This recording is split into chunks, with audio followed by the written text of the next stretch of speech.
महाभारत के दौरान ऐसी भी अद्भुत घटनाएं घटी थी जिन्हें जानकर आप हैरान हो जाएंगे। उन कई घटनाओं में से हम लाए हैं आपके लिए 10 खास घटनाओं के बारे में जानकारी। कहते हैं कि भीष्म पितामह प्रतिदिन 10,000 पांडव सैनिकों का वध कर देते थे। कहते हैं कि महाभारत के युद्ध में कुरुक्षेत्र में इतना खून बहा था कि वहाँ की मिट्टी का रंग आज भी लाल है। कहा जाता है कि जिस दिन जितने भी योद्धा मर जाते थे उनमें से अधिकतर के शव उनके परिजनों को सौंप दिए जाते थे और बाकी शव वहीं पड़े रहते थे।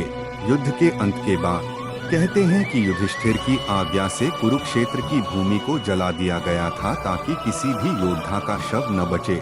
प्रतिदिन लाखों लोगों के लिए युद्ध भूमि के पास ही लगे एक शिविर में भोजन बनता था। युद्ध की शुरुआत के पूर्व के दिन लगभग 45 लाख से अधिक लोगों का भोजन बना। इसके बाद प्रतिदिन जितने योद्धा मर जाते थे उतना भोजन कम कर दिया जाता था। लेकिन यह पता कैसे चलता था कि आज कितने योद्धाओं का भोजन बनाना है? इसके लिए भोजन व्यवस्था देखने वाले उडुपी के राजा हर दिन शाम को जब श्री कृष्ण को भोजन कराते थे तब श्री कृष्ण के भोजन करते वक्त उन्हें पता चल जाता था कि कल कितने लोग मरने वाले हैं और कितने बचेंगे। कहते हैं कि इसके लिए श्री कृष्ण प्रतिदिन उबली हुई मूंगफली या चावल खाते थे।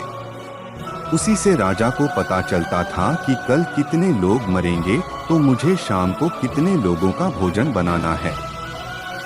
इस तरह श्री कृष्ण के कारण हर दिन सैनिक को पूरा भोजन मिल जाता था और अन्न का एक दाना भी व्यर्थ नहीं जाता था। कहते हैं कि महाभारत युद्ध के प्रारंभ होने के प्रथम दिन श्री कृष्ण ने दोनों सेनाओं के बीच खड़े होकर अर्जुन को गीता का ज्ञान दिया था। तब तक के लिए उन्होंने समय को रोक दिया था और सभी सैनिक स्तंभ जैसे हो गए थे। गीता ज्ञान को अर्जुन के अलावा हस्तिनापुर में बैठे संजय ने और अर्जुन के रथ पर विराजमान हनुमान जी ने सुना था। परंतु यह भी कहा जाता है कि वहाँ के आकाश में उड़ रहे पक्षियों में से कुछ पक्षियों ने भी यह ज्ञान सुना था।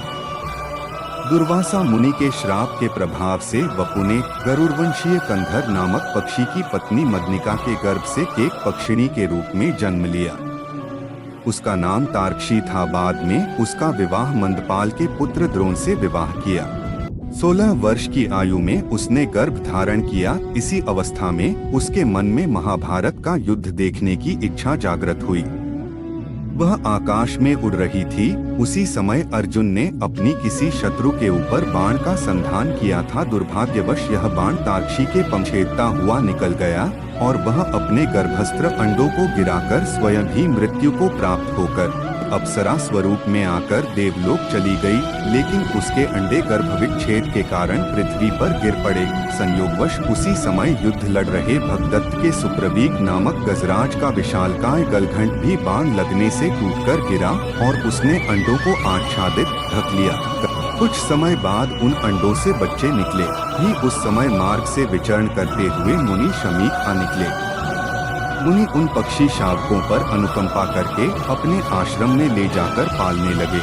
महाभारत युद्ध के दौरान द्रौपदी युद्ध शिविर में ही रहती थी। एक बार कुंती और गांधारी भी वहां पर आई थी। महाभारत के अंतिम दिन के बाद जब दुर्योधन का वध किया जा रहा था तो बलराम जी ने आकर दुर्योधन का पक्ष लिया था और तब फिर भीम और दुर्योधन में गदा युद्ध हुआ और अंत में भीम दुर्योधन के वध कर दिया था।